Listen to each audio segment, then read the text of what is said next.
She hit the concrete hard, but before the thug's laughter even died, the Mafia boss stepped into the stairwell, eyes locked on the men who'd just sent her crashing down. One look at Carrie's blood on the steel steps, and something ancient and violent snapped loose in him. Now the only question was whether the men who pushed her would beg fast enough, or die slow. If you're hooked in and want to enjoy this story, go ahead and subscribe, and drop a comment letting me know where you're watching from. It's always amazing to see where everyone's watching. Plus, tomorrow I've got another incredible story lined up, and you definitely don't want to miss it. Alright, back to the story. The evening air behind Manolo's Cantina in downtown Eastbridge carried the smell of frying onions, cerveza, and the kind of urban decay that settles into brick and concrete after decades. The alley's dim yellow lights created pools of illumination that didn't quite reach the corners, leaving the dumpsters and service entrance wrapped in shadows thick enough to hide predators. Carrie Brown pushed through the kitchen's back door at 9:47 p.m., her white button-down blouse stained with salsa verde and exhaustion.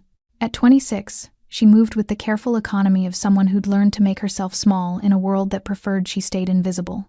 Her petite frame, barely 5'3", carried the weight of a double shift, like a physical burden pressing down on her shoulders. Dark hair pulled back in a practical ponytail, hands calloused from years of carrying heavy trays. Eyes that had learned not to meet anyone's gaze for too long. Her face told its own story. Smooth brown skin marked by a faded yellow-green bruise along her left cheekbone a week old, shaped like knuckles. She'd told the manager she'd walked into a cabinet door. Nobody asked follow-up questions. Across the alley, leaning against the brick wall beneath a flickering street lamp, Oscar Heaton waited with the patience of an apex predator. His tailored charcoal suit fit him like armor, the jacket open enough to reveal an off-white shirt, and the dark ink creeping up his neck geometric patterns that disappeared beneath his collar. At 38, he carried himself with the kind of stillness that made civilians nervous without understanding why. He'd come only for his standing Thursday order ribeye, blood rare, no sides. But his dark eyes tracked Carrie's movements with forensic precision, noting details others missed. The way she favored her left side when she breathed, the slight wince as she stretched her shoulders, the way her gaze swept the alley before she allowed herself to relax even an inch. He noticed the bruise. He noticed everything. Voices erupted from the alley's far end. Young, aggressive, entitled. 3 figures materialized from the darkness near the dumpsters, their hoodies and swagger marking them as the same crew that had been bleeding protection money from local businesses for months. The lead thug, early 20s with a spiderweb tattoo crawling up his neck, stepped forward with the confidence of someone who'd never faced real consequences. His boys flanked him, grinning, phones already out. "Yo, mamacita," Spiderweb called out, his voice carrying that particular brand of manufactured menace that young predators mistake for power. "We've been waiting for you." Carrie's shoulders tensed. She'd tried ignoring them for 6 weeks, tried different exit times, tried asking the manager to walk her out. Nothing worked. They always found her. "I got nothing for you," she said quietly, keys already in her hand, knuckles white around the pepper spray attached to the ring. "Nah, see, that's disrespectful." Spiderweb moved closer, his crew spreading out to block her path to the street. "We ask nice every week. You too good to show respect?" Oscar's hand slipped from his pocket. His face remained impassive, but something predatory shifted in his posture, a wolf watching deer circle something it had already claimed. "Just let me go home," Carrie said, her voice steady despite the fear Oscar could see tightening her jaw. "Please, please." One of the other thugs, shorter with a Yankees cap pulled low, laughed. "Yo," she said, "please. Like we're supposed to care." Spiderweb grabbed Carrie's wrist. She jerked back, and the pepper spray clattered to the pavement. "Don't fucking touch me," she snapped, and Oscar saw it, that flash of fire she usually kept buried under survival instinct and exhaustion. The slap came fast. Spiderweb's palm cracked across her face, reopening the week-old bruise. Blood bloomed at her lip. "Know your place, bitch." That's when she pushed him. Not hard, just a reflexive shove, her hands against his chest, trying to create distance. The thugs erupted in exaggerated outrage, phones lifting higher, capturing every angle. "Yo, she assaulted you, man. That's battery." "She going crazy." Spiderweb's face twisted into theatrical fury. He grabbed her shoulder and shoved hard, violent, meant to hurt. Carrie stumbled backward toward the stairwell. Her heel caught the edge of the top step. Time fractured into slow-motion brutality. Her arms windmilled, fingers grasping at empty air. Her body twisted as gravity claimed her. The first impact her shoulder against the metal railing, The second her hip on the concrete edge, the third her face against the steps. 7 stairs, 8 at most, each one a separate violence. She landed in a crumpled heap at the bottom, blood pooling beneath her hands, her breathing shallow and ragged. "Die, bitch," Spiderweb called down, laughing as his crew recorded her broken form. 3 seconds later, they were still laughing. 5 seconds later, Oscar Heaton was moving. His footsteps made no sound as he crossed the alley, but something in the air changed temperature, pressure, the weight of inevitability. The thugs didn't notice until his shadow fell across them. When they turned, still grinning, still high on adrenaline and cruelty, they found themselves staring into eyes that held no mercy, no hesitation, no humanity left to appeal to. Oscar's voice emerged quiet as a blade leaving its sheath. "Run." The 3 thugs stopped laughing. Spiderweb's grin flickered, uncertainty creeping into his eyes as he registered the man standing before them. Oscar Heaton didn't raise his voice, didn't make threats, didn't need to. The violence radiating from him was a physical presence, thick as the humidity hanging in the alley. "Yo, who the fuck?" Yankee's Cap started. Oscar's hand shot out, fingers closing around the kid's throat mid-sentence. He lifted him onto his toes with terrifying ease, slamming him against the brick wall hard enough to crack mortar. The phone clattered to the pavement, screen shattering. "I said run." Oscar's voice remained conversational, almost pleasant. "That was your chance." He released Yankee's Cap, who crumpled to the ground gasping, clutching his crushed windpipe. Spiderweb finally recognized the suit, the tattoos creeping up the neck, the face he'd seen in whispered warnings from older crew members who knew better than to work this block. "Oh shit," his voice cracked. "Oh shit, you're Oscar Heaton." The name fell like a death sentence. "And you just pushed a woman down my stairs." The third thug, baby-faced and maybe 19, bolted, ran full sprint toward the street, his footsteps echoing off brick walls. Oscar didn't chase him, didn't even watch him go. He had cameras on every corner of this block, informants in every business. The kid would be found within the hour, tagged and cataloged like inventory. Instead, Oscar turned his back on the remaining 2, the ultimate display of contempt, and descended the stairs to where Carrie lay motionless. Spiderweb grabbed Yankee's Cap, hauling him upright. "We gotta go, man, we gotta." "You think running matters?" Oscar called over his shoulder, kneeling beside Carrie's broken form. "You think distance will save you?" He touched her neck with surprising gentleness, fingers seeking her pulse, steady, weak, but steady. Blood matted her hair where her temple had struck the concrete. Her right arm bent at an unnatural angle. The white blouse, already stained from her shift, now carried darker blooms of red. Carrie's eyes fluttered open, unfocused and glazed with pain. "Don't move," Oscar murmured, his voice stripped of the cold menace he'd wielded seconds ago. "Ambulance is coming." "You." Her voice came out broken, confused. "You're." "I know." He shrugged off his suit jacket, folding it carefully beneath her head. "I'm the bad guy. But tonight, I'm your bad guy." Her eyes widened slightly, not with fear, but with the dawning realization that the well-dressed man who ordered ribeye every Thursday was something far more dangerous than she'd imagined. Above them, Spiderweb made his crucial mistake. "This ain't over, old man," he shouted, emboldened by distance and desperation. "You don't know who you're fucking with. Rico Vega sent us. This whole block's about to be." The words died as Oscar's head tilted slowly upward, eyes locking onto Spiderweb with the focus of a scope finding its target. "Rico Vega." Oscar repeated the name like he was memorizing it. "Interesting." Spiderweb's bravado evaporated. He'd just revealed the operation connected the assault to a larger move, painted a target on his crew's back with his own stupid mouth. Yankee's Cap, still wheezing, grabbed Spiderweb's arm. "You idiot, you just... go." Oscar's voice carried up the stairs with absolute finality. "Tell Rico exactly what happened here. Tell him Oscar Heaton saw what his boys did. Tell him I'm coming." The 2 thugs scrambled backward, then ran, their footsteps fading into the urban night. Oscar pulled out his phone, never taking his eyes off Carrie's face. "Luis, back alley, Manolo's. 3 targets, male, early 20s. 1 with spiderweb neck tattoo, 1 in Yankee's Cap, 1 baby-faced runner. I want names, addresses, family trees, and every place they've pissed in the last 6 months. 20 minutes. He ended the call, then dialed again. "Manolo, Oscar, send someone to the back door with clean towels. Now. And call 911. Tell them a customer fell down the stairs." A pause. "Because that's what happened. A customer. fell. Carrie tried to sit up, gasping as pain lanced through her ribs. I said, "Don't move." Oscar's hand pressed gently against her shoulder, keeping her down. "You've got broken bones. Maybe internal bleeding. You want to die proving you're tough? Why?" She struggled to focus through the haze.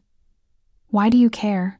Something flickered across Oscar's face, a ghost of old pain, quickly buried.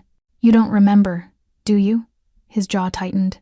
2 years ago, a girl worked your station. Lila, skinny thing, scared of her own shadow. Some punks were giving her trouble in the dining room, calling her names. You stepped in, told them to leave or you'd have them thrown out. Carrie's eyes widened with recognition. "She was my sister." Oscar's voice went flat, empty. 3 weeks after you defended her, Rico Vega's crew ran her down in a hit and run, sent her body through a windshield because she witnessed one of their drug deals. Tears welled in Carrie's eyes, mixing with the blood on her face. "You showed her kindness when nobody else did," Oscar continued. "That means something. That means you're under my protection now, whether you want it or not." Sirens wailed in the distance, growing closer. Oscar leaned in, his voice dropping to a whisper only she could hear. "They touched you. That means they touched what's mine. And nobody." His eyes went black with promise. "Nobody walks away from that." The ambulance pulled into the alley, lights painting the brick walls red and blue. But the real bloodshed hadn't even started. The hospital room smelled like disinfectant and broken promises. Carrie woke to fluorescent lights buzzing overhead, her mouth dry as desert sand, her body screaming with a pain that felt like someone had taken a sledgehammer to her skeleton. Her right arm hung in a sling, wrapped in a cast from wrist to elbow. Bandages covered her temple. Every breath sent fire through her ribs. And sitting perfectly still in the corner chair, watching her with those same unreadable eyes, was Oscar Heaton. She jerked upright, immediately regretting it as agony exploded through her torso. "Easy," Oscar's voice cut through her panic. 3 cracked ribs, broken radius, mild concussion. "Doctor said you're lucky it wasn't worse." "Lucky." Carrie's laugh came out bitter, broken. "That what we're calling this?" Oscar said nothing. Just watched her the way a wolf watches prey, patient, calculating, seeing everything she tried to hide. The silence stretched between them, heavy with unspoken questions. "Why are you here?" Carrie finally asked, her voice barely above a whisper. "Making sure you're alive." "Bullshit." She met his gaze, fear and anger warring behind her eyes. "Men like you don't sit in hospital rooms at..." She glanced at the clock. 3 in the morning unless they want something. A ghost of a smile touched Oscar's lips, almost impressed. "You're right. I want something." He leaned forward, elbows on his knees. "I want you to understand what happened tonight. What's going to happen next?" "I fell down some stairs." End of story. "You were pushed by 3 members of the Vega crew as a message to me." Oscar's voice remained calm, factual. "Rico Vega's trying to muscle into Eastbridge. He sent those boys to test my territory, see if I'd react. You were just the excuse." Carrie's hands trembled. "I don't know anything about crews or territory or..." "You don't need to know. You just need to listen." Oscar pulled something from his pocket, a photograph, worn at the edges. He held it out to her. Carrie took it with her good hand. The image showed a young woman, maybe 22, with Oscar's same dark eyes and sharp cheekbones. She was laughing at something off camera, her joy so pure it seemed to glow from the paper. "Lila," Carrie breathed, recognition flooding her features. "Oh God, she was my baby sister." Oscar's jaw tightened. "Only family I had left after our parents died. I kept her away from the business. Made sure she had clean money, a clean life. Put her through community college. She wanted to be a teacher." Carrie's eyes filled with tears. "She talked about you. Never said your name, but I could tell. She looked up to someone. Said her brother worked hard so she didn't have to. I worked bloody so she wouldn't have to." The words hung in the air like smoke. "She died 2 years ago," Oscar continued, his voice hollow. "October 14th. Hit and run at the corner of 5th and Madison. Rico Vega's crew. She saw them dealing to high school kids outside the library. Threatened to call the cops." Carrie's hand flew to her mouth. "Jesus." They followed her 3 blocks. Ran her down doing 60 in a residential zone. Her body went through a Toyota's windshield. Oscar's hands clenched into fists. She was dead before the ambulance arrived. The cops called it an accident. No witnesses, no cameras, no justice. "I'm so sorry." "You defended her." Oscar's eyes locked onto hers with laser intensity. That night in the restaurant, those college kids were drunk, calling her names I won't repeat, making her cry. Management did nothing. But you, his voice softened almost imperceptibly. You stepped between them, told them to leave or you'd make sure they regretted it. I remember, Carrie whispered. She was scared. Someone had to. Nobody ever did. Oscar's voice cracked, just barely, just enough to reveal the human beneath the monster. Nobody stood up for her except you, a waitress making $9 an hour with her own problems. You risked your job for a girl you barely knew. Tears tracked down Carrie's cheeks, stinging the cuts on her face. Oscar stepped into the pre-dawn darkness outside St. Anthony's Hospital, the automatic doors whispering shut behind him. His phone was already pressed to his ear before he reached the parking lot. Luis, tell me you have something. Everything. Luis Mora's voice crackled through the speaker, efficient and clinical. Spiderweb is Dante Cruz, 23, 3 priors for assault. Yankees cap is Tommy Feng, 21, dealing charges dropped last year. The runner is Jamie Vasquez, 19, clean record but his cousin runs with the Vega crew. Addresses. Sending them now. But boss, Luis hesitated. Dante's already spooked. He's been calling everyone he knows, trying to find somewhere to hide. Word spreading that you're hunting. Good. Oscar slid into his black Mercedes, the leather interior still carrying the faint scent of Carrie's blood from where he'd cradled her head. Fear makes them sloppy. Where's Dante now? His girlfriend's apartment. Parkside Towers, Unit 412. Been there since he ran from the alley. Hasn't left. Oscar started the engine. Keep eyes on the building. Nobody in or out without me knowing. Already done. Boss. You want backup on this? No. Oscar's voice went cold. This one's personal. He ended the call and pulled into traffic, the city still sleeping around him. But Oscar's world never slept. It pulsed beneath the surface like a second heartbeat, informants reporting, cameras recording, money changing hands in the shadows that most people pretended didn't exist. His mind replayed the scene in the alley, Carrie's body tumbling down those stairs, the crack of bone against concrete.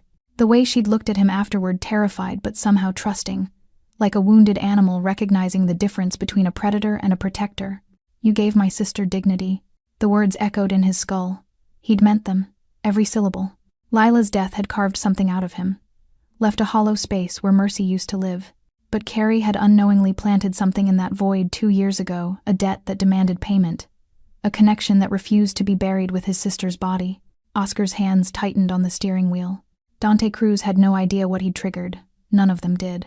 Parkside Towers loomed against the lightening sky, a decaying monument to urban renewal projects that had failed decades ago. Oscar parked 2 blocks away, approaching on foot through the shadows he'd learned to inhabit like a second skin. The building's security camera had been broken for 6 months. Oscar knew because he'd broken it this was Vega territory, or at least it used to be. Now it was contested ground, and Dante hiding here was either desperation or stupidity. Probably both. Oscar took the stairs to the 4th floor, his footsteps silent on concrete. Years of moving through hostile territory had taught him how to become a ghost when necessary. He passed a sleeping homeless man, a broken window, graffiti declaring loves and threats in equal measure. Unit 412's door was cheap pressboard, already damaged from previous break-ins. Oscar could kick it down, could shoot the lock, could do 100 violent things. Instead, he knocked. 3 measured taps. Silence. Then footsteps hesitant, scared. Who is it? A woman's voice, young and frightened. Building maintenance. Water leak reported from your unit. There's no leak. Ma'am, I need to check the pipes before it floods the apartments below. More silence. Whispered conversation inside. Oscar heard Dante's voice, panicked and urgent. Don't open it, don't fucking... The door cracked open, chain still attached. A girl, maybe 20, peered through the gap. Her eyes widened when she saw Oscar's face. She tried to slam the door. Oscar's boot wedged into the gap. His shoulder hit the door, snapping the chain like thread. The girl stumbled backward, screaming. Dante appeared from the bedroom, shirtless and wild-eyed, holding a kitchen knife that shook in his trembling hand. Get the fuck out. Dante's voice cracked. I'll call the cops. Oscar closed the door behind him with terrifying calm.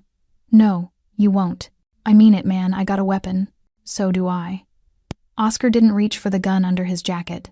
Didn't need to. His presence filled the cramped apartment like floodwater. "But I didn't come here to kill you, Dante. Not yet." The girlfriend sobbed in the corner, phone clutched uselessly in her hands. "Sit down." Oscar gestured to the stained couch. "Both of you." They sat. They had no choice. Oscar remained standing, hands in his pockets, the picture of casual menace. "I'm going to ask you questions. You're going to answer honestly. Every lie extends your life by exactly 0 seconds. Understand?"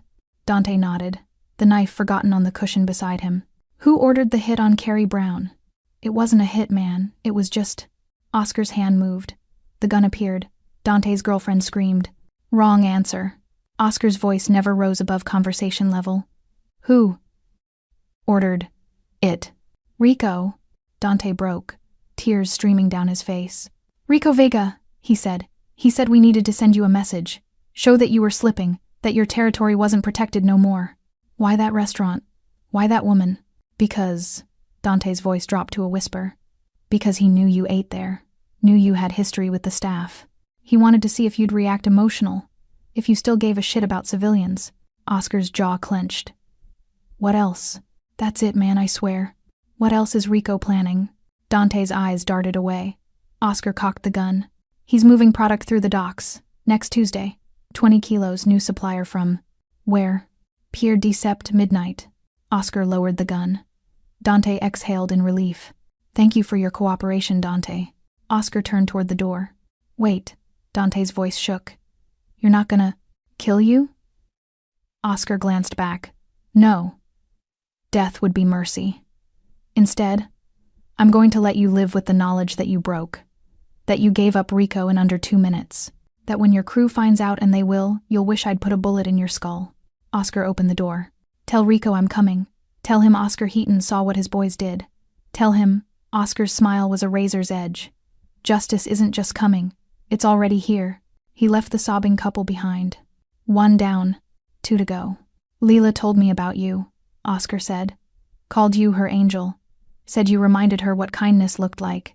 He stood, moving to the window, his back to her. "When she died, I promised myself I'd remember everyone who showed her mercy. Keep them safe. Repay the debt. You don't owe me anything. I owe you everything." Oscar turned, and for the first time Carrie saw past the cold exterior to the grief festering underneath. "You gave my sister dignity when the world treated her like garbage. That means something in my world. That means you're mine to protect." "I'm not yours." Carrie's voice shook but held firm. "I'm not anyone's." "Then let me rephrase." Oscar crossed back to her bedside, his presence overwhelming the small room. "Those boys who pushed you down the stairs? They're connected to the same crew that killed Lila. And they're about to learn what happens when you touch someone I've decided matters. What are you going to do?" Oscar's smile didn't reach his eyes. "What I should have done 2 years ago." The door opened. A nurse entered, clipboard in hand, expression professional but wary as she registered Oscar's presence. "Visiting hours ended 3 hours ago, sir. I was just leaving." Oscar moved toward the door, then paused. "One more thing, Carrie." She looked at him, seeing the monster and the grieving brother all at once. "Don't try to go home. I've already moved your things to a safe location. Someone will be outside your door 24/7. His tone left no room for argument. "You're under my protection now. Whether you want it or not." He left before she could protest. But deep down, as fear and something else, maybe relief, maybe gratitude warred inside her chest, Carrie realized she didn't want to. For the first time in years, someone was fighting for her, even if that someone terrified her. Carrie discharged herself from St. Anthony's Hospital against medical advice at 11 a.m., her arm in a sling, her ribs screaming with every breath, and her mind made up. She'd spent 6 hours staring at the ceiling, replaying Oscar's words, remembering Lila's shy smile, and realizing that accepting protection meant accepting a debt she couldn't repay. She'd rather take her chances. The nurse who processed her discharge paperwork kept glancing at the man stationed outside her door, broad-shouldered, tattoos creeping up his neck, eyes that tracked every movement in the hallway. One of Oscar's. "Ma'am, are you sure you don't want us to call someone?" "I'm fine." Carrie signed the forms with her left hand, her signature barely legible. "I just want to go home." Except home was a studio apartment with a broken lock and neighbors who pretended not to hear screaming. Home was vulnerability. Home was exactly where Rico Vega's crew would look for her. She knew it. She just didn't care. The bodyguard followed her to the elevator, maintaining a respectful distance but making his presence unmistakable. Carrie ignored him, jabbing the lobby button with more force than necessary. "Miss Brown," he started. "Don't," she cut him off. "I didn't ask for this. Mr. Heaton was very clear about." "I don't care what Mr. Heaton was clear about." The elevator doors opened. "I'm not his responsibility." She stepped into the lobby and immediately saw the second problem. Manolo himself, waiting near the entrance with the expression of someone delivering bad news. Her manager, 63 years old, father of 4, the man who'd given her a job when nobody else would. "Carrie." He approached carefully, like she might shatter. "Mija, how are you feeling?" "Been better." She tried for a smile. It felt wrong on her swollen face. "I'm coming back to work tomorrow." "About that." Manolo's weathered hands twisted his car keys. "Mr. Heaton came by this morning. He paid your hospital bills, all of them." Carrie's stomach dropped. "He what?" $23,000, paid in full. Cash. Manolo's voice carried a mixture of awe and fear. "He also paid your rent. 3 months. And," he hesitated, "he strongly suggested you take time off. Recover properly." "Strongly suggested." Carrie's voice went flat. "Meaning?" "Meaning he owns the building my restaurant is in, Mija.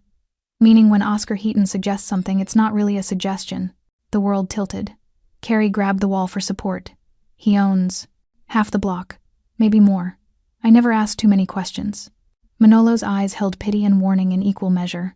"Whatever happened in that alley, whatever you are to him now, you can't just walk away from it." Carrie found Oscar at Manolo's cantina. Of course she did. He was sitting at his usual table by the window, the Thursday lunch crowd giving him a wide berth, his ribeye untouched on the plate before him. Like he'd been waiting for her. She slid into the seat across from him without asking permission, pain flaring through her ribs. "You can't do this." Her voice shook with barely controlled fury. "You can't just take over my life like I'm some kind of project?" Oscar set down his fork, meeting her gaze. "Is that what you think this is? I think you're trying to control me. Pay off my debts so I owe you. Make me dependent. I'm trying to keep you alive."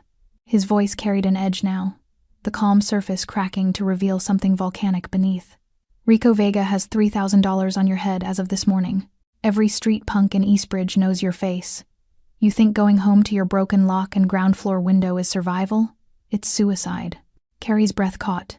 3,000 for information leading to your location. 5,000 if they bring you to him alive. Oscar leaned forward. "He knows you saw his boys. Knows you can identify them. You're not just a witness anymore, Carrie. You're leverage against me. Then let me go. Leave the city. Start over somewhere. He'll find you." Oscar's certainty was absolute. Rico has connections in 6 states. You run, you die tired. You stay, you have a chance. A chance to what? Become your property? Tears burned behind her eyes, fury and fear and frustration colliding. "I didn't ask to be saved. I didn't ask for any of this. No." Oscar's voice softened, and for a moment she saw past the crime boss to the grieving brother underneath. "You just asked to be left alone. To work your shifts, support your mother, survive another day. And they couldn't even give you that." The fight drained out of her. Carrie slumped in the chair, exhausted. "My mother," she whispered. "Does she know? She thinks you're visiting a friend for a few days. I had someone call her. Your phone, your voice." Oscar pulled a cell phone from his pocket, sliding it across the table. New number, encrypted. Only 3 contacts, me, Luis, and your mother's facility. Carrie stared at the phone. "Facility? Sunrise Memory Care Center. Your mother has early onset Alzheimer's. You've been paying for her care on waitress wages for 3 years. Oscar's eyes held no judgment. "That's why you work doubles. Why you never call in sick. Why you couldn't afford to lose this job. How do you—" Her voice broke. "You investigated me. I protect what's mine. That means knowing every vulnerability, every pressure point." He paused. "Your mother's care is paid for. 1 year, in full. Non-refundable." "Stop." Carrie's hands trembled. "Stop doing this. Stop making it impossible to hate you. I'm not trying to make you love me, Carrie. I'm trying to keep you breathing." Oscar stood, dropping cash on the table. "There's a car outside. It'll take you to a safe house. Private security, clean identity, everything you need. And if I refuse?" Oscar's jaw tightened.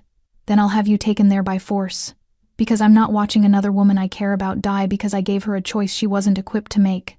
The words hung between them, raw, honest, terrifying in their implication. "You barely know me," Carrie whispered. "I know enough." Oscar headed for the door, then paused.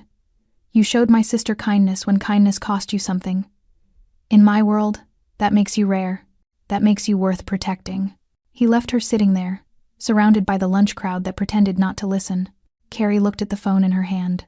3 contacts, 1 choice. She picked it up and dialed. "Luis? It's Carrie. Where's this safe house?" The safe house wasn't what Carrie expected. She'd imagined something cold and industrial, concrete walls, surveillance cameras, the sterile efficiency of a witness protection holding cell. Instead, Luis drove her to a renovated brownstone in the Garden District, 3 miles from the chaos of downtown Eastbridge, where tree-lined streets and historic architecture created the illusion of safety. "3rd floor," Luis said, handing her a keycard. "Fingerprint scanner inside. Only you, me, and the boss can access it." Carrie stepped into the apartment and stopped. Hardwood floors, exposed brick, floor-to-ceiling windows overlooking a private courtyard. Her clothes, her actual clothes from her apartment, hung neatly in the closet. Her mother's photo sat on the nightstand in the frame she'd kept beside her bed for 3 years. "How?" "Mr. Heaton is thorough." Luis lingered in the doorway, professional but not unkind. "Panic button is by the bed. Armed response in under 90 seconds. Groceries are stocked. Anything you need, you call." He left before she could ask the questions piling up in her throat. Carrie sank onto the leather couch, her broken arm throbbing, her mind reeling. This wasn't protection. This was possession, luxurious, suffocating, absolute. Her new phone buzzed. Unknown number. She answered. "Hello?" Heavy breathing, then a voice, digitally distorted. "You should have died on those stairs, bitch." Carrie's blood went cold. "We know where your mother is. Sunrise Memory Care, room 3B. Pretty flowers on her nightstand. She asks for you every morning." "Don't you dare," Carrie's voice cracked. "Tell Oscar Heaton to back off. Tell him Rico Vega doesn't forget disrespect. You got 72 hours before we pay Mama a visit." The line went dead. Carrie's hands shook so violently she dropped the phone. Nausea rolled through her stomach. They'd been to the facility, seen her mother, knew exactly how to destroy her. She grabbed the phone, dialing Oscar's number with trembling fingers. He answered on the first ring. "What happened?" Not a question, a command. "They called." Carrie could barely breathe. "They threatened my mother. They've been to the facility, Oscar." They described her room. "I'm 10 minutes away. Don't open the door for anyone." The line cut. Carrie paced the apartment, pain forgotten, terror consuming everything else. Her mother, her sweet, confused mother who didn't remember Carrie's name half the time but still smiled when she visited, who sang old songs in Spanish and asked about a husband who'd been dead for 15 years. They'd use her, hurt her, kill her, all because Carrie had shown Leela kindness 2 years ago. The door lock disengaged. Oscar entered like a storm front, Luis behind him carrying a laptop. "Play it," Oscar commanded. Carrie's fingers fumbled with the phone. She played the voicemail she'd forgotten it recorded automatically. Oscar's expression never changed, but something lethal settled behind his eyes as the distorted voice described her mother's room. "Voice modulator," Luis noted, fingers flying across his keyboard. But the background noise. He enhanced the audio. Distant traffic. A car horn. Specific pitch and rhythm. "That's the intersection near Pier 17. Call was made less than an hour ago." Same location Dante mentioned. Oscar's jaw clenched. "They're getting sloppy." "Or confident," Luis countered. "Boss, this is escalation. They're not just testing anymore. They're declaring war." "Good." Oscar turned to Carrie. "Your mother's being moved. Right now. Private facility, different name, armed security. Rico's people won't find her. You can't just—" "I already did." Oscar pulled up his own phone, showing her a confirmation email. "Sunrise is transferring her care to Meadowbrook Estate. Medical director is a friend. Your mother will get better treatment, better security, and a cover identity. She's already in transit." Carrie's legs gave out. She collapsed onto the couch, overwhelmed. "How much does this cost? How much more do I owe you?" "Nothing." Oscar crouched before her, eye level, his voice losing its edge. "You owe me nothing, Carrie. This isn't a debt. This is what happens when someone threatens what's mine. I'm not yours. You became mine the moment you defended Lila. His intensity burned through her protests. You became mine when you pushed back against those thugs instead of staying silent. You became mine when you survived those stares. He stood, the vulnerability vanishing behind cold calculation. And now they've made you bait. They think threatening you will make me back down. Will it? Carrie looked up at him, seeing both her protector and her jailer. Oscar's smile was cruel. No. It'll make me burn their world to ash. Across town, in a warehouse that smelled of rust and river water, Rico Vega crushed his burner phone in his fist. The bitch called him immediately. Rico's voice dripped contempt, exactly like we knew she would.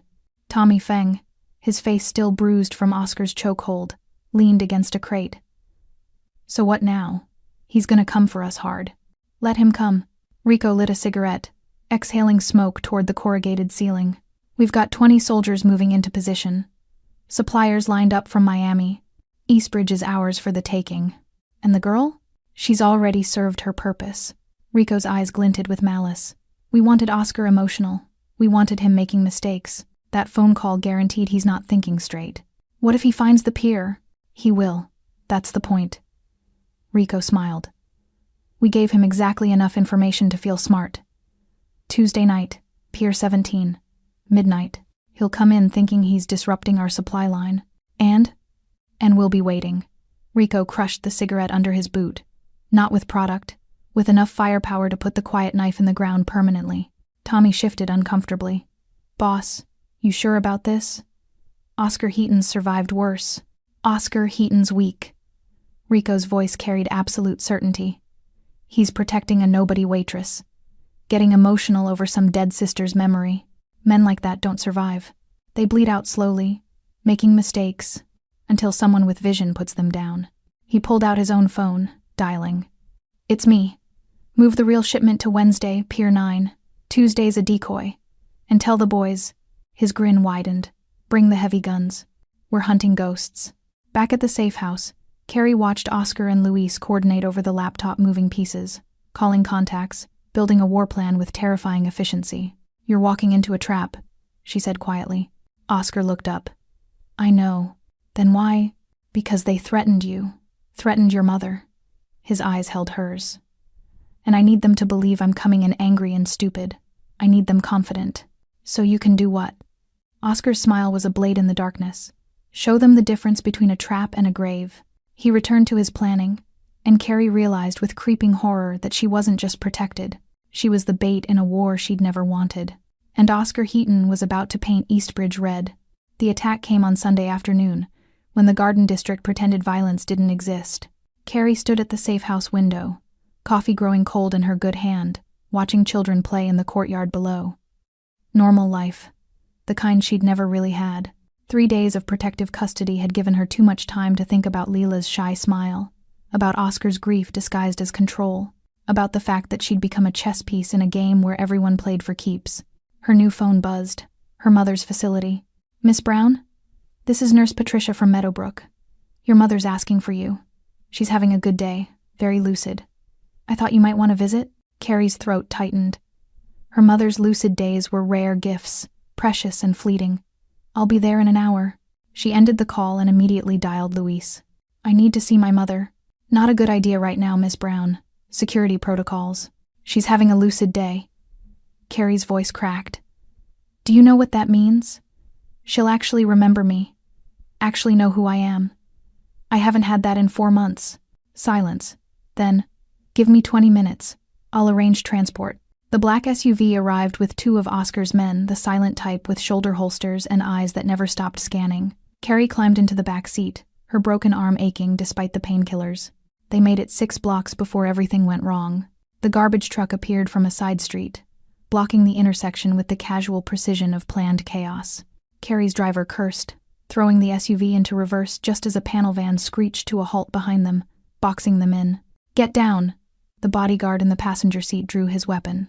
Masked men poured from the van, 3 from the truck. Automatic weapons, professional movements. The first bullets spiderwebbed the windshield. The driver returned fire through his window, catching one attacker in the shoulder. He spun but didn't drop. They're wearing vests, the driver shouted. Luis, we need backup. Garden and 5th. A second spray of gunfire cut him off. The driver slumped forward, blood pooling across the dashboard. Carrie screamed. The passenger side bodyguard kicked open his door, using it as cover, firing methodically. 2 attackers went down, but more were coming. Miss Brown. He grabbed her good arm, yanking her from the SUV. Run, I'll hold them. A burst of gunfire ended his sentence. He collapsed, his weapon clattering across the pavement. Carrie ran. Her ribs screamed. Her broken arm bounced uselessly in its sling. But terror overrode pain, flooding her system with adrenaline that tasted like copper and inevitability. She made it to the corner before rough hands grabbed her from behind, yanking her into the alley between 2 brownstones. Got her, a voice shouted. Tell Rico we got the bitch. Carrie twisted, kicked, fought with everything she had. Her attacker backhanded her, splitting her lip. Stars exploded across her vision. A black sedan screeched into the alley. They were dragging her toward the open door when the first shot rang out precise, lethal. The man holding her jerked, blood spraying from his neck. He released her, clutching his throat, drowning on dry land. More shots, professional, controlled. Oscar's surveillance team materialized from rooftops and doorways, moving with military precision. 4 attackers went down in 10 seconds. The sedan reversed wildly, clipping a dumpster, escaping with 2 survivors. Then Oscar was there, his suit jacket abandoned, his shirt sleeves rolled up, his weapon still smoking. He grabbed Carrie, checking her for wounds with hands that shook despite their efficiency. Are you hit? Carrie, are you hit? No. I the driver. They killed. I know. Oscar pulled her against his chest, his heart hammering beneath her ear. I know. It's over. You're safe. But Carrie heard the lie in his voice. This wasn't over. It was escalating. The safe house was compromised. Oscar moved Carrie to one of his personal properties, a penthouse apartment in the financial district, with bulletproof windows and security that rivaled military installations. She sat on his leather couch, wrapped in a blanket despite the warmth, watching him pace like a caged predator making calculations. Luis stood by the window, laptop open, coordinating a response that involved words like retaliation and maximum force. They knew about the call from Meadowbrook, Luis said quietly. Had to. The timing was too perfect. Inside man? Oscar's voice was granite. Or they're monitoring the facility's phone lines. Luis typed rapidly. Either way, they wanted her exposed. This was coordinated. How many did we lose? 2 dead, 3 wounded. Luis's jaw tightened. Martinez has a widow and 2 kids. Oscar's hands clenched into fists. The guilt in his eyes was fleeting but real. Carrie spoke, her voice hollow. This is my fault. Both men turned. I insisted on seeing my mother. I put them in danger. If I'd just stayed. This is Rico's fault. Oscar crossed to her, crouching before the couch. Not yours. Never yours. He orchestrated the call. Set the trap. Killed good men to get to you. Because of me. Tears tracked down her face. People are dying because I exist. Because you decided to protect me. People are dying because Rico Vega thinks human life is negotiable. Oscar's voice softened. You didn't start this war, Carrie. You just reminded me why it's worth fighting. I don't understand. For 2 years, I've been operating on autopilot, building territory, eliminating threats, surviving. His eyes held something raw and honest. I forgot what it felt like to protect something other than power. You defending Lila, surviving those stairs, refusing to break you, reminded me. Reminded you of what? That some things are worth bleeding for. Oscar stood, the vulnerability vanishing behind cold determination. Rico made his move. Now I make mine. What are you going to do? Oscar exchanged a look with Luis. A decision made without words. Tuesday night, Pier 17. Rico thinks I'm walking into his trap. Oscar's smile was predatory. He's wrong. He's walking into mine. You said yourself it's a setup. It is. But he doesn't know that I know. And he definitely doesn't know what I've been planning since Dante gave me that information. Oscar pulled out his phone, making calls that would mobilize an army. Luis, contact the crew. Full tactical gear. I want overwhelming force. Boss, if this goes sideways, it won't.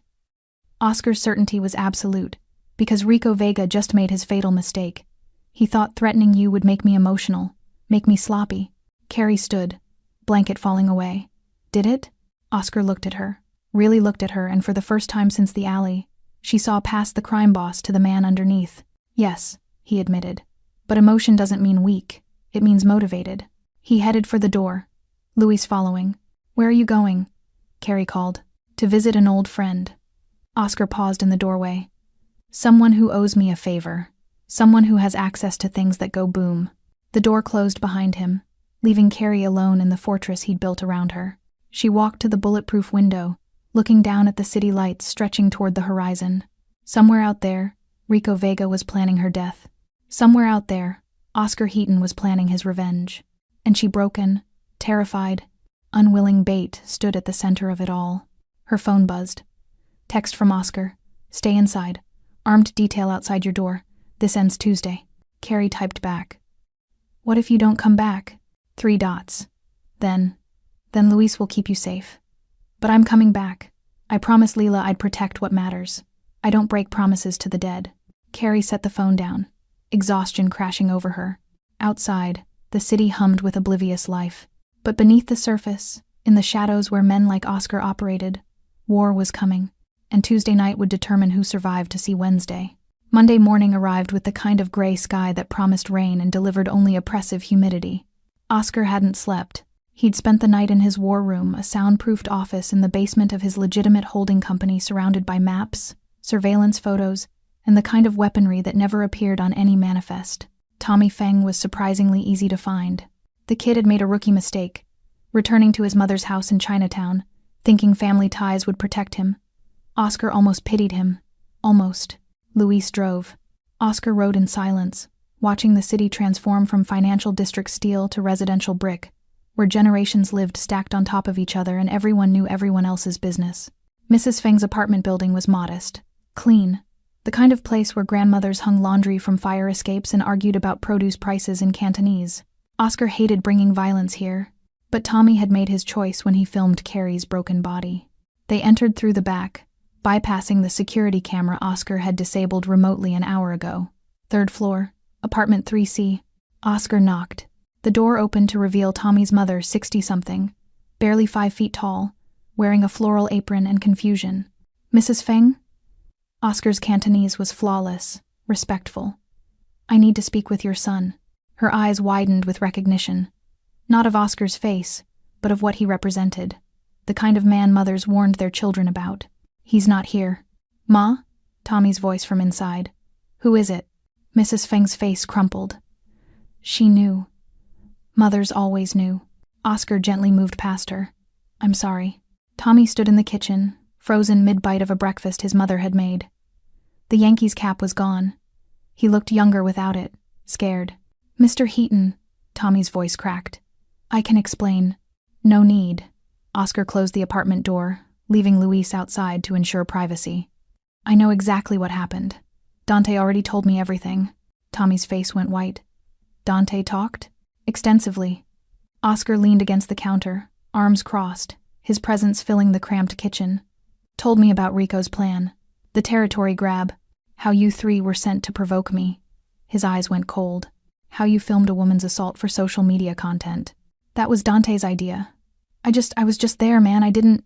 You laughed. Oscar's voice never rose. Didn't need to. I watched the footage, heard you laughing while she bled.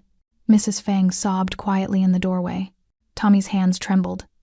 What do you want? Information. Oscar pulled out his phone, displaying surveillance photos.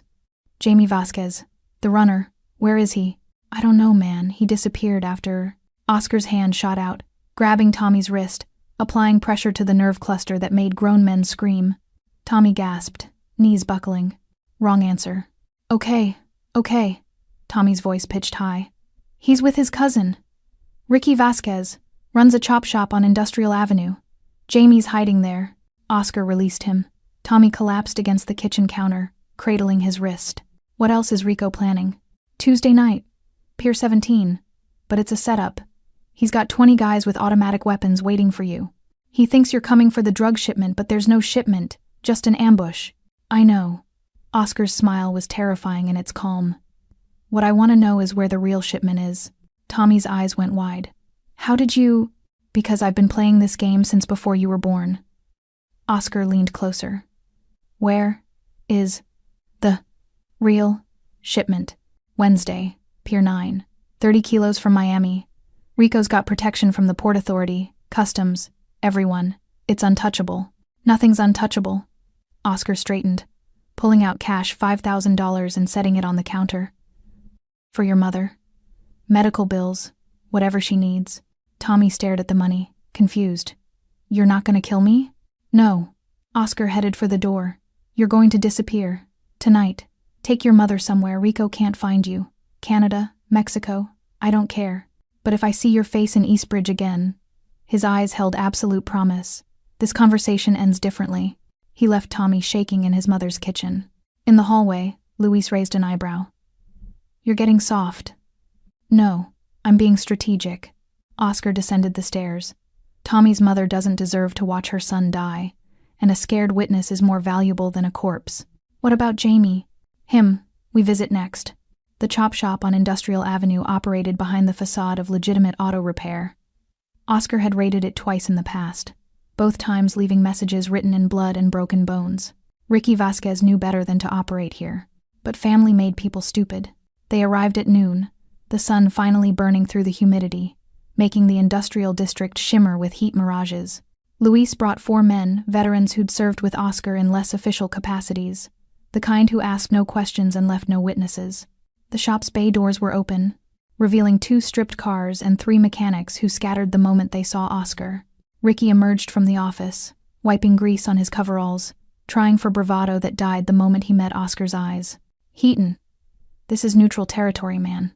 We got agreements. You broke the agreement when you harbored someone who tried to kill under my protection. Oscar gestured, and his men fanned out, securing the perimeter. Where's Jamie? I don't know what you're... Luis fired once, the bullet ricocheting off a metal beam 6 inches from Ricky's head. The sharp crack echoed like thunder. Let's try again. Oscar's patience was a finite resource, and Ricky had already exhausted half of it. Where is your cousin? Ricky's bravado crumbled. He pointed toward the back office. In there. Been hiding since Thursday. Please, man, he's just a kid. He's old enough to push women downstairs. Oscar walked past Ricky into the dim office. Jamie sat on a cot, gaming controller in hand, completely oblivious until Oscar's shadow fell across him. The controller clattered to the floor. Mr. Heaton, Jamie's voice was pure terror. I'm sorry, I swear. I didn't want to. Dante made me. You ran. Oscar closed the door behind him, sealing them in together. You could have stayed, could have tried to help her. Instead, you ran and left her bleeding. I was scared. So was she. Oscar crouched to eye level.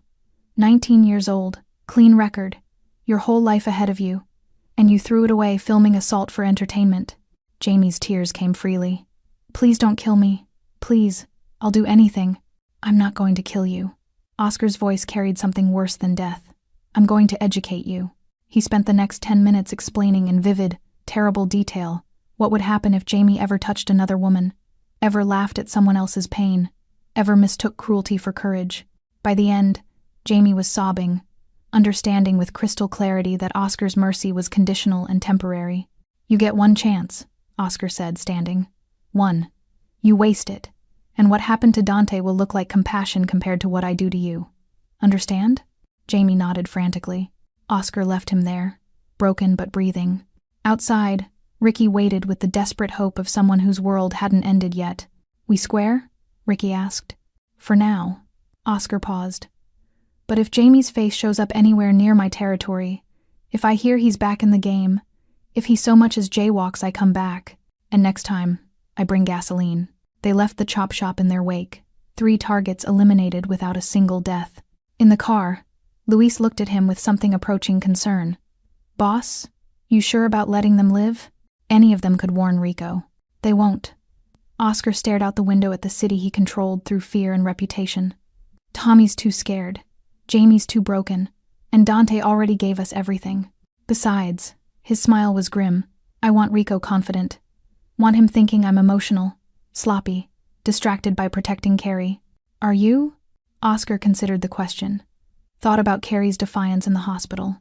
Her tears when she learned about Lila. The way she'd pushed back against his protection even while needing it desperately. Yes, he admitted. But distracted doesn't mean weak. It means I have something to fight for beyond territory. His phone buzzed. Text from the penthouse security. Miss Brown requesting to speak with you. Oscar dialed. Carrie answered on the first ring. I heard about the chop shop. Her voice was tight. People are saying you're executing Rico's crew one by one. Not executing. Educating. What's the difference? They're still breathing. Oscar signaled Luis to head back to the penthouse. Why are you calling, Carrie? Silence. Then quietly. Because tomorrow's Tuesday. Because you're walking into a war. And because... Her voice cracked. I need to know you're coming back. Oscar's chest tightened. I'm coming back. Promise me. Carrie. Promise me, Oscar. Like you promised Lila. Like you promised yourself when she died. Promise me you're not going to get yourself killed trying to avenge a waitress you barely know. Oscar closed his eyes. I promise. Liar. But there was something like affection in her accusation. I promised to try very hard not to die. Better. He heard her breathe out slowly. What do I do if... You trust Luis. You stay safe. You live. His voice softened. You give me a reason to come back. The call ended. Luis glanced at him. You really think you can walk into 20 armed men and walk out? No. Oscar checked his weapon, the gesture automatic. But I'm not walking in alone. Enrico Vega's about to learn the difference between a trap and a tomb. The city rolled past, oblivious. But beneath the surface, pieces were moving. Tuesday was coming, and Oscar Heaton was done playing defense. Tuesday night arrived with thick fog rolling off the harbor, turning Pier 17 into something from a nightmare, all shadows and sodium lights that barely penetrated the murk. Oscar stood on the rooftop of a warehouse 3 blocks away, watching through binoculars as Rico's men moved into position. 20 soldiers, just like Tommy said. Automatic weapons, professional spacing. They'd turned the pier into a kill box, with sight lines covering every approach. They're confident, Luis murmured beside him, his own binoculars tracking movements. Too confident. Good. Oscar lowered his binoculars. Confidence makes them predictable. Behind them, 15 men waited Oscar's core crew, veterans who'd survived gang wars, cartel conflicts, and operations that officially never happened. They wore tactical gear, carried weapons that would make military contractors jealous, and moved with the economy of motion that separated professionals from pretenders. Oscar's phone buzzed. Text from the harbor master. Coast Guard patrol rerouted. Window is 45 minutes. Time to work. Oscar addressed his crew. Rules are simple. Rico Vega comes to me alive. Everyone else is optional. Civilians get clear before we engage. And nobody... His eyes swept across them. Nobody dies tonight except the people who deserve it. Clear? Affirmatives all around. They descended into the fog. Rico Vega stood in the center of Pier 17, smoking a cigarette, watching his soldiers take position. Everything was perfect. Oscar would approach from the street, the only logical entry point. His men would cut him down in a crossfire. The quiet knife would bleed out on concrete he thought he owned. Boss. One of his lieutenants jogged over. Perimeters secure. Motion sensors active. He shows up. We'll know. Good. Rico checked his watch. 11:47 p.m. Heaton's always punctual. He'll be here. What if he doesn't come? Rico's smile was cruel. Then tomorrow we grab the waitress again. This time, we don't fail. We send Oscar her fingers until he shows up to collect the rest. Thunder rumbled in the distance. Or maybe not thunder.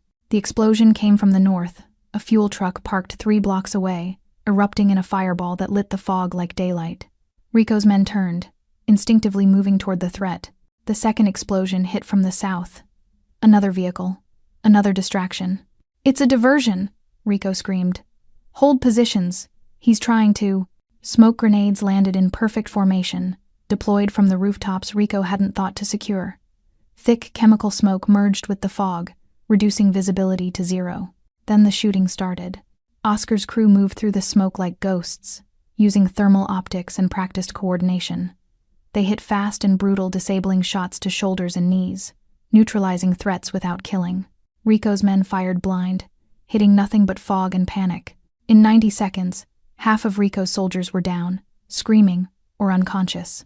Oscar materialized from the smoke directly in front of Rico, his weapon aimed center mass. Surprise. Rico fired. Oscar had already moved. His return shot took Rico in the thigh, agonizing but non-lethal. Rico collapsed, cursing. You stupid, this doesn't end here. I got connections. Protection. Had. Oscar kicked Rico's weapon away. Past tense. Luis emerged from the smoke, dragging 2 of Rico's lieutenants. Perimeter secure. Police response delayed another 15 minutes. We're clear. Oscar nodded. Get Rico to the warehouse. Time for a conversation. The abandoned textile warehouse that Rico's crew used as their base now served as their prison.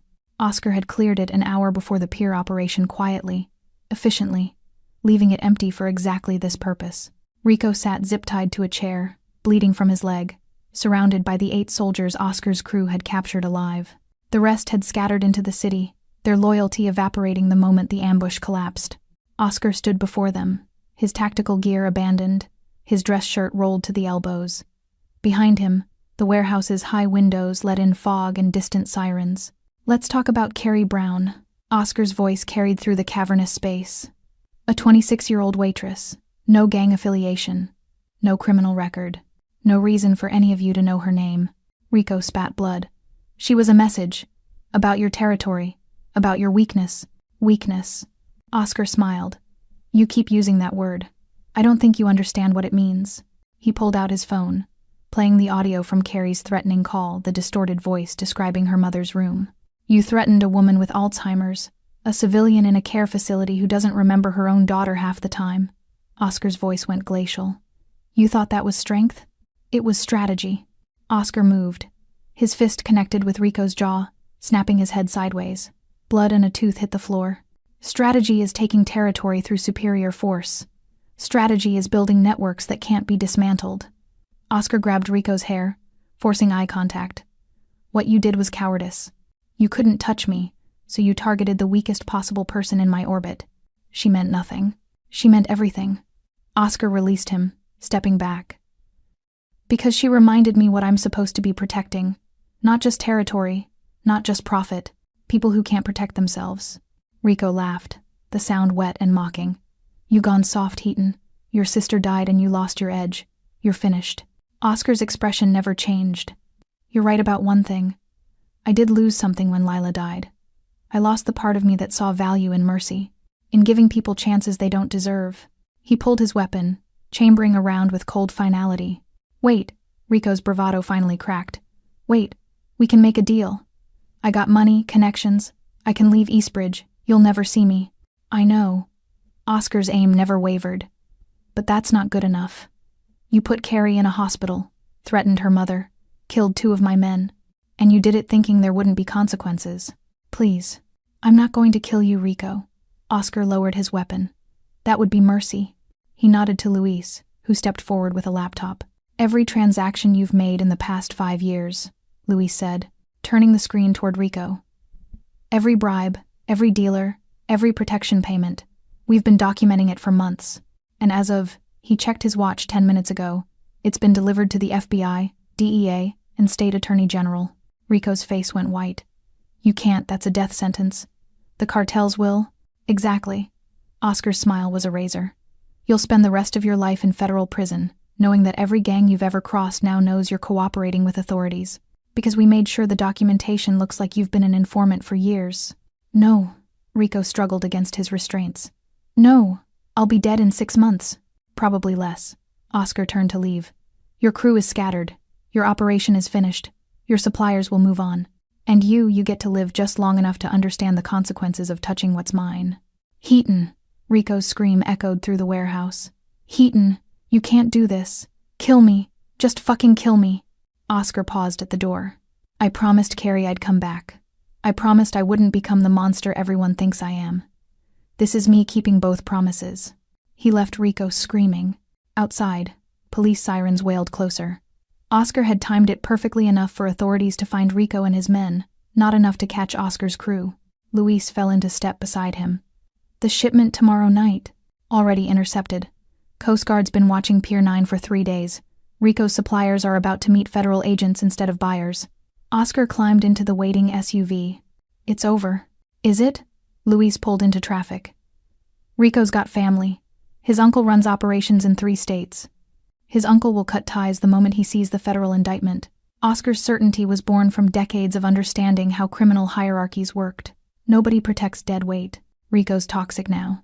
They drove through the fog-wrapped city, leaving chaos in their wake. Oscar's phone buzzed. Text from Penthouse Security. Miss Brown is awake. Requesting update. He dialed. She answered before the first ring finished. Oscar. Her voice carried relief and fear in equal measure. Are you? I'm fine. It's over. Rico. Federal custody by morning. His operations dismantled. You're safe. Silence. Then, quietly. People died tonight, didn't they? Oscar closed his eyes. No. Wounded. Arrested. But no one died. I promised you I wouldn't become. I know. Her voice softened. I know what you promised. Thank you for keeping it. I'm coming to you now. 20 minutes. Oscar. She hesitated. I'm not going back to my old life, am I? After everything that's happened, everyone who saw, no. Honesty was the only thing he could give her. But that doesn't mean your life is over. It means it's different. Better. If you'll let me help make it that way. And if I say no, then I respect it. Set you up somewhere safe, far from Eastbridge. New identity, clean start. No obligations. He paused. But I hope you don't. Why? Because you remind me what I'm supposed to be protecting. His voice carried vulnerability he rarely showed. And I'm tired of doing this alone. The line went quiet. Then, 20 minutes. Don't be late. She ended the call. Luis glanced at him. Boss, you know she's going to complicate everything, right? Having someone you actually care about, it's a vulnerability. I know. Oscar stared out at the city he'd bled for, killed for, built an empire around. But maybe vulnerability isn't weakness. Maybe it's the only thing that makes this worth doing. They drove toward the financial district, toward bulletproof windows and a woman who'd survived because she'd shown kindness to a stranger 2 years ago. Behind them, Rico Vega screamed in an empty warehouse, understanding too late that some debts can't be paid, only suffered through. The penthouse was silent, a stark contrast to the violence Oscar had just unleashed on the city. The only light came from the city itself, a tapestry of gold and white glittering beyond the bulletproof glass.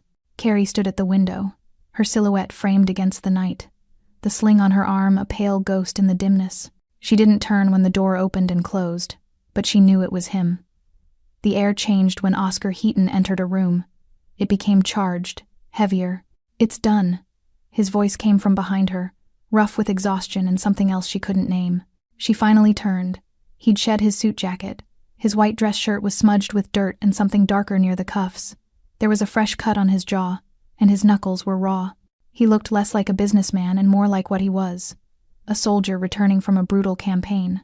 Are you hurt? She asked, her voice quiet. No. Enrico? In federal custody. His operation is ash. He took a step closer, his dark eyes searching her face. The threat to you, to your mother. It's over. The words should have been a relief. They were a liberation. So why did she feel like she was standing on the edge of a cliff? She wrapped her good arm around herself. So what happens now? You send me back to my studio with the broken lock? A check for my troubles? Is that what you want? I want to know what you want, Oscar. The frustration she'd been holding back finally broke through. You tear my life apart, put it back together in your image, and then... what? Am I just a project you've completed? A debt paid? He closed the distance between them in 2 strides, his presence overwhelming. You were never a debt. Then what? She demanded, her eyes glistening with unshed tears. Why? Why go to war for a waitress you barely know? The dam broke. The cool, collected crime lord vanished, and the raw, grieving man stood in his place. Because, when Lila died, he said, his voice cracking with a pain so deep it seemed to shake the room, a part of me died with her, the part that believed in anything good. I became the monster everyone saw when they looked at me. I built an empire on blood and fear because it was all I had left. He reached out, his thumb gently tracing the fading yellow-green bruise on her cheek, a touch so at odds with the violence she knew he was capable of. And then I saw you, he whispered. I saw you get back up, day after day. I saw you carry a weight that would break most people, and you never complained. I saw you show kindness to my sister when no one else would. You reminded me that goodness isn't weakness. It's the hardest strength there is. A tear escaped and traced a path down Carrie's cheek. I'm not good, Oscar. I'm just surviving. That's all any of us are doing. His hand dropped to his side. You asked me what I want. I want you to have the choice I couldn't give Lila. The choice for a better life. A safe life. I can set you up anywhere in the world. New name, new start. You'll never have to look over your shoulder again. You can walk away from me, from all of this, and never look back. The offer hung in the air, pristine and perfect. Freedom, safety, everything she'd ever craved. "And if I don't?" she asked, her heart hammering against her ribs. "If I stay?" Something fierce and hopeful ignited in his eyes. "Then you stay with me. It won't be a normal life. It will be messy and dangerous, and there will be days you'll hate me for pulling you into this world. But you will never want for anything. You will be protected, respected, and—" He paused, the words clearly foreign to him. "Loved." The word echoed in the silent room. Carrie looked at him, at the man who had executed a war for her, who carried his grief like a weapon, and his guilt like a shield. She saw the monster and the guardian, the killer and the brother. He was offering her a gilded cage, but he was also offering her his broken, bloody heart. She took a step forward, closing the final inch between them. She placed her good hand on his chest, feeling the solid, steady beat of his heart beneath her palm. "Rico's uncle is still out there," she said softly. "You said it yourself. This isn't over. It's a declaration of war." Oscar's jaw tightened. "It is. And if you walk away, that war stays with me. You'll be clean of it." She looked up, meeting his gaze, her own clear and certain for the first time since she'd fallen down those stairs. "I'm not walking away." Relief, stark and profound, washed over his features. He brought his forehead to rest against hers, his eyes closing. "Carrie, they wanted to see if you were slipping," she whispered, repeating Rico's words from the warehouse. "They thought I was a weakness." Oscar pulled back, his hands coming up to cradle her face with a terrifying gentleness. "What are you?" Carrie's answer was a promise, a vow, the first volley in the war to come. "I'm the reason you're going to win. Thanks for sticking with this story till the end. If you enjoyed it, you're going to love the next one. It's packed with unexpected turns and heartfelt moments. Click the image on your screen to keep the journey going, and make sure to hit subscribe for more amazing stories. Drop a comment and rate this story from 1 to 10. I can't wait to see what you think.